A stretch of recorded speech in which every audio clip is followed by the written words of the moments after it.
Bonjour. Bon, aujourd'hui, on va s'intéresser au pied à coulisses, mais pas n'importe lequel. Enfin, si, c'est un pied à coulisses hyper basique, hein. C'est le pied à coulisses Vernier. Donc, Vernier, c'est pas une marque, hein. C'est le principe de fonctionnement. Et ce pied à coulisses, il a de la magie en lui parce que, en fait, il est capable de mesurer une dimension très précisément à 2 centièmes de millimètre près. Donc je vais vous expliquer tout ça. On va prendre des exemples. Euh, je pense qu'il y a beaucoup de personnes qui l'utilisent pas nécessairement comme il faut l'utiliser et qui du coup ont des mesures qui sont approximatives. Alors Vernier, en fait, c'est le nom qu'on donne à cette petite réglette qui est ici. Je sais pas si on voit bien. À cette petite réglette qui est ici et qui est positionnée juste sous la réglette principale. Et donc cette réglette, elle a des particularités qui vont vous permettre de mesurer très très très précisément la dimension d'une pièce. Donc Vernier, cette réglette, elle a ce nom-là parce que c'est un mathématicien en français, Monsieur Vernier, qui en 1631 a inventé ce principe-là. Mais bon, il l'avait un petit peu repris, un Portugais du XVIe siècle, qui était un mathématicien astronome, qui avait déjà utilisé un petit peu ce principe sur les astrolabes. Donc voilà pour la petite histoire. Bon, je vais prendre 2 secondes pour revenir sur les fondamentaux. Quand vous voulez mesurer les dimensions extérieures d'une pièce, vous utilisez cette partie-là du pied à coulisses. Quand vous voulez mesurer la dimension intérieure d'une pièce, vous utilisez cette partie-là du pied à coulisses. Voilà. Et quand vous voulez mesurer la profondeur d'une pièce, donc voilà, là on a un tube, il est bouché, on voudrait connaître la profondeur du tube avant d'arriver sur la pièce métallique qui le bouche. Bon, dans ce cas-là, vous utilisez la partie qui est ici, et ça va vous permettre de mesurer la profondeur. Hop, donc vous le sortez, et puis ensuite vous le rapprochez jusqu'à venir en contact.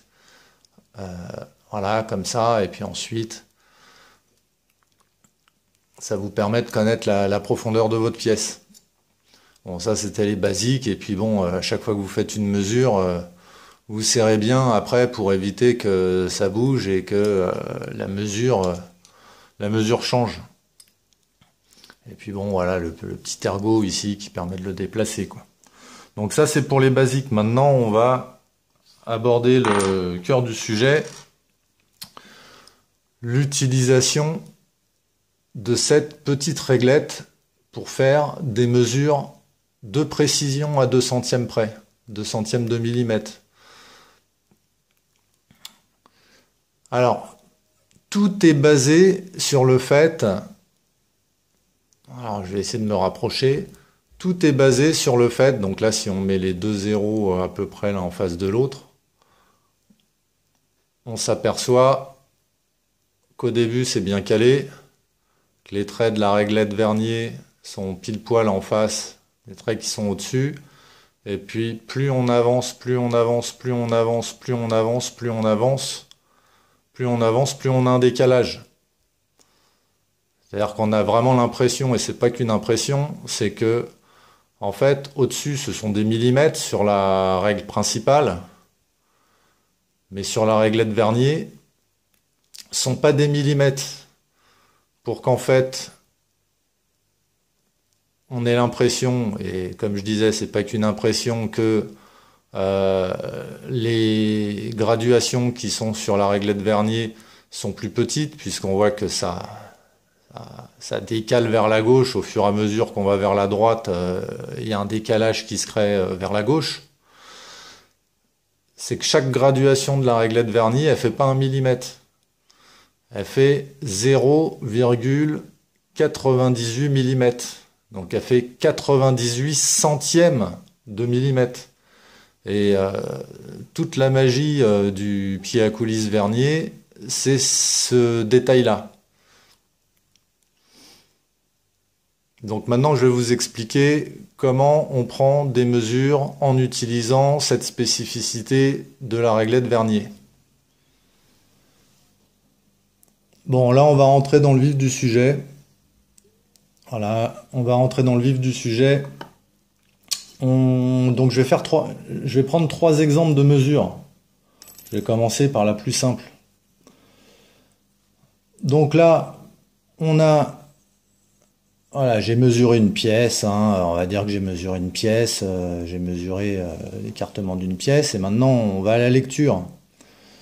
Donc là, le 0, purée, chance incroyable, on a le 0 qui est pile poil dans l'alignement d'un trait qui est au-dessus sur la réglette principale, c'est-à-dire que le 0 de la réglette vernier est pile poil en face d'un trait qui est en face. Donc là, c'était un petit peu la mesure pour les nuls, hein. On a un coup de bol, la chance du débutant.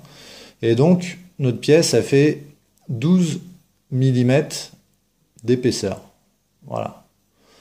Donc on va aller au deuxième exemple. Et là, ça va être un peu plus compliqué.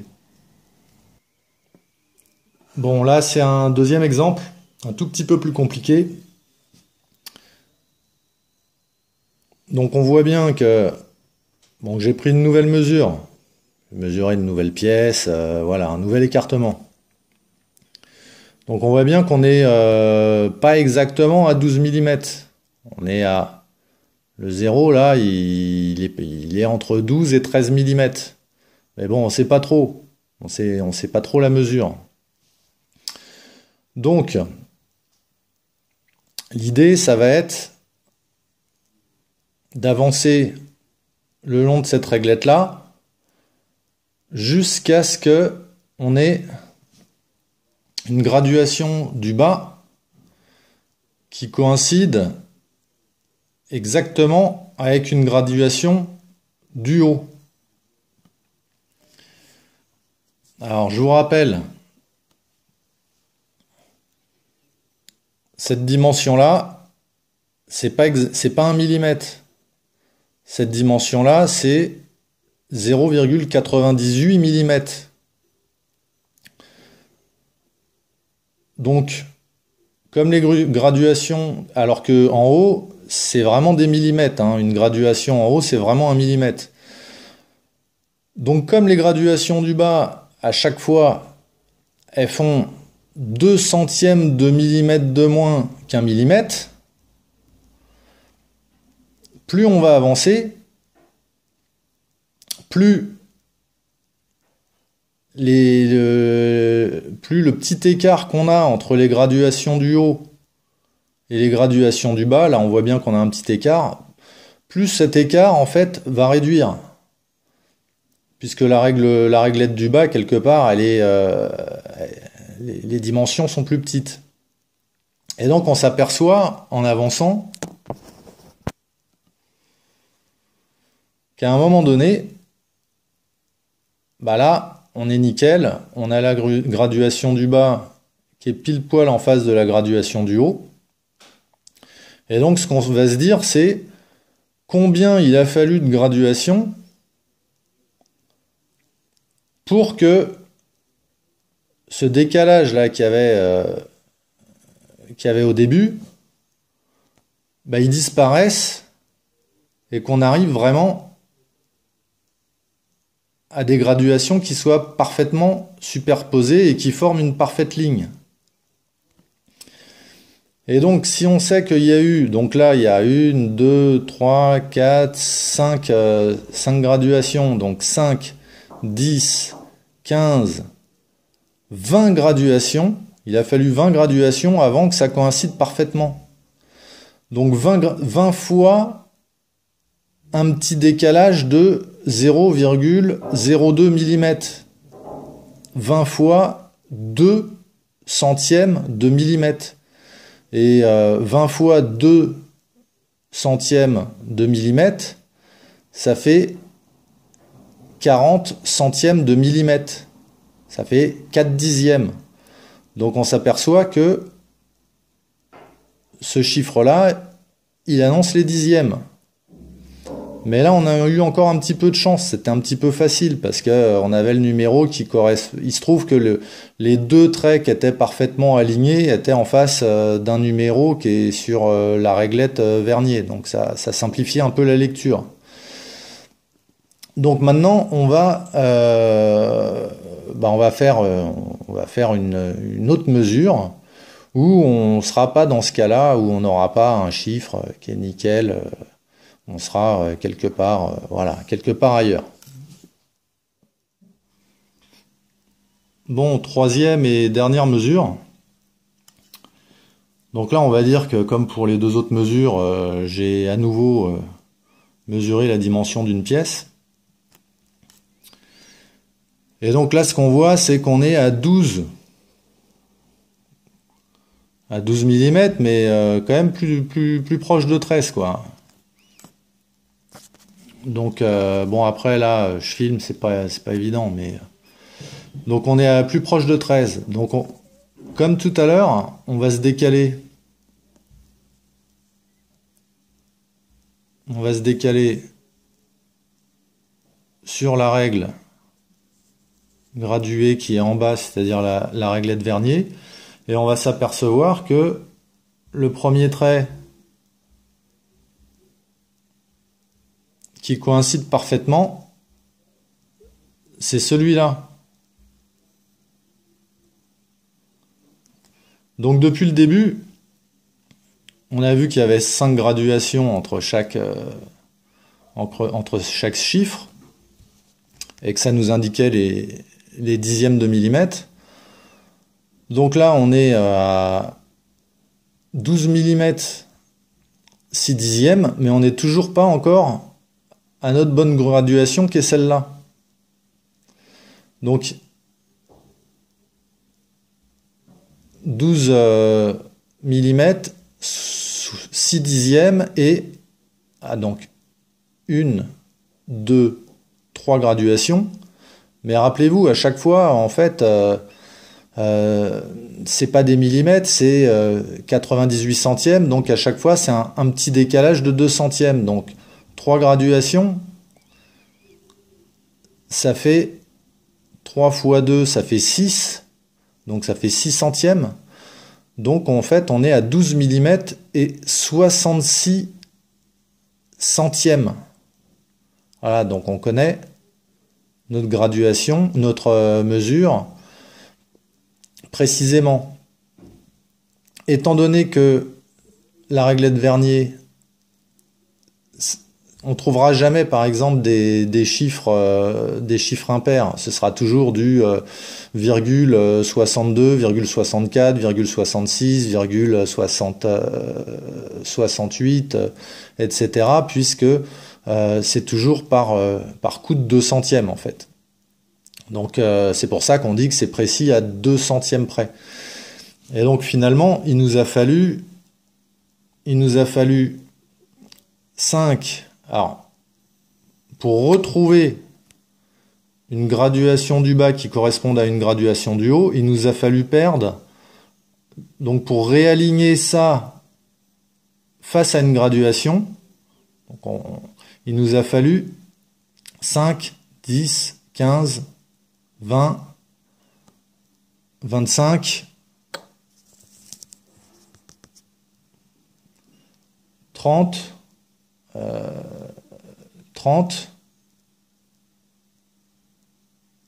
33 graduations. Donc 33 graduations où à chaque fois on perd 2 centièmes de millimètre. Ça fait 2 fois 33 centièmes, ça fait bien 66 centièmes. Donc on a 12 mm, 66 centièmes. 66 centièmes de dimension de pièce. Voilà, c'est aussi simple que ça en fait. Donc j'espère que vous avez compris.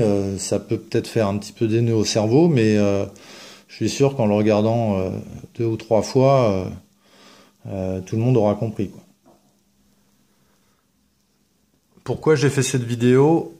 Parce que j'avais fait préalablement 5 vidéos qui expliquaient quels étaient les outils à avoir pour faire ces révisions moto. Donc ça s'adressait plus particulièrement aux motards.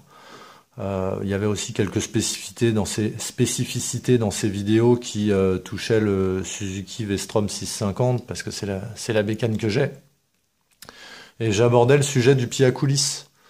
Et je disais que le pied à coulisses Vernier, c'était un pied à coulisses qui était beaucoup plus précis que beaucoup pouvaient l'imaginer, grâce à son fameux astucieux système de lecture. Et donc j'expliquais que s'il faisait le jeu aux soupapes et qu'il devait en fait ajuster le jeu à certaines soupapes et donc changer des pastilles, pouvait arriver qu'il tombe sur des pastilles où le marquage, alors ça c'est une pastille, bon, c'était une pastille qui était sur ma bécane, et donc ils peuvent avoir des pastilles dont le marquage est effacé. Et donc c'est problématique parce que le marquage il indique l'épaisseur de la pastille. Donc quand on doit ajuster son jeu aux soupapes, si on ne connaît pas l'épaisseur de ces pastilles, on est mal. Donc là je vais essayer de vous montrer le marquage, ça va pas être simple je pense, mais on va essayer d'y arriver. Là on voit le chiffre marqué 182, donc là on a de la chance. Bon, c'est très légèrement effacé, mais c'est encore quand même bien lisible. Vous pouvez tomber sur des pastilles où vous serez incapable de lire la dimension totale, de lire la valeur totale et donc de connaître l'épaisseur de votre pastille. Parce que 182, c'est 182 centièmes de millimètre. C'est l'épaisseur. Donc je disais, si vraiment vous êtes en galère, que vous n'avez pas pensé, vous n'avez pas de micromètre, bon, éventuellement vous pouvez le faire avec un pied à coulisses Vernier, mais bon, moi je recommande pas trop parce que c'est quand même précis à 2 centièmes de millimètre. Si on a ouvert son moteur, etc. pour faire le jeu aux soupapes, on a envie de le faire bien, quoi. Donc vaut quand même mieux privilégier le micromètre. Donc voilà, ça c'est un micromètre. Et ça c'est pas très cher, hein, contrairement à ce qu'on peut penser, c'est pas très cher et c'est précis à 1 centième de millimètre. Donc voilà, c'est quand même mieux que le pied à coulisses Vernier. Alors il y en a qui ont des pieds à coulisses avec affichage digital, où il y a des chiffres. Donc 2 chiffres après la virgule. Et où les gens ils se disent c'est bon, j'ai 2 chiffres après la virgule, c'est nickel, je vais pouvoir faire mes mesures au centième de millimètre. Sauf que si vous achetez un pied à coulisses bas de gamme avec affichage digital, même si vous avez 2 chiffres après la virgule, ce qui va être marqué, ça va pas être nécessairement exact à 1 centième de millimètre, quoi. Il va y avoir une petite marge, il va y avoir une marge d'erreur. Alors il y a des pieds à coulisses avec affichage digital qui sont vraiment précis pour de vrai au centième de millimètre, mais ça vaut cher, quoi. C'est pas ça vaut cher, ça vaut plus cher qu'un micromètre. Donc bon, si vous avez déjà un pied à coulisses digital super précis, tant mieux, hein, vous pouvez vous affranchir d'avoir un micromètre. Mais sinon, si vous avez un pied à coulisses premier prix avec affichage digital, je me demande si c'est même pas mieux d'avoir un pied à coulisses Vernier qui coûte vraiment rien. Donc voilà, c'était un petit peu ma réflexion sur ce sujet du jeu aux soupapes. Bon, peut-être un dernier détail quand même. Si vous n'avez pas une vue extraordinaire et que vous avez du mal à vous rendre compte quand le trait est vraiment en face d'un autre trait, etc., si vous avez un compte-fil, vous pouvez bien regarder, quoi. Donc là, je sais pas si on va voir, pof, mais bon, avec un compte-fil, bon là on le verra pas parce que. Mais donc si vous avez un compte-fil, ça peut vous rendre service, ou alors après, vous pouvez aussi prendre une photo avec votre smartphone de votre graduation, et puis zoomer, et puis regarder, il y a toujours des solutions, quoi. Bon voilà, j'espère que cette vidéo vous a été utile. Pour le micromètre, même si c'est super simple, peut-être que je verrai, peut-être que je ferai une vidéo qui montre voilà, comment on l'utilise, mais à mon avis, ce sera une vidéo qui va durer 3 minutes, quoi. C'est vraiment, voilà, c'est vraiment super simple, hein. On règle l'ouverture, on ferme jusqu'à venir en contact. Il y a un petit détail avec cette partie-là, et puis ensuite, au niveau de la lecture, ça se fait ici. Mais bon, voilà, c'est relativement simple. Je verrai, peut-être que je ferai une vidéo, on verra quoi. Donc j'espère que cette vidéo vous a été utile, et puis la suite dans de nouvelles aventures.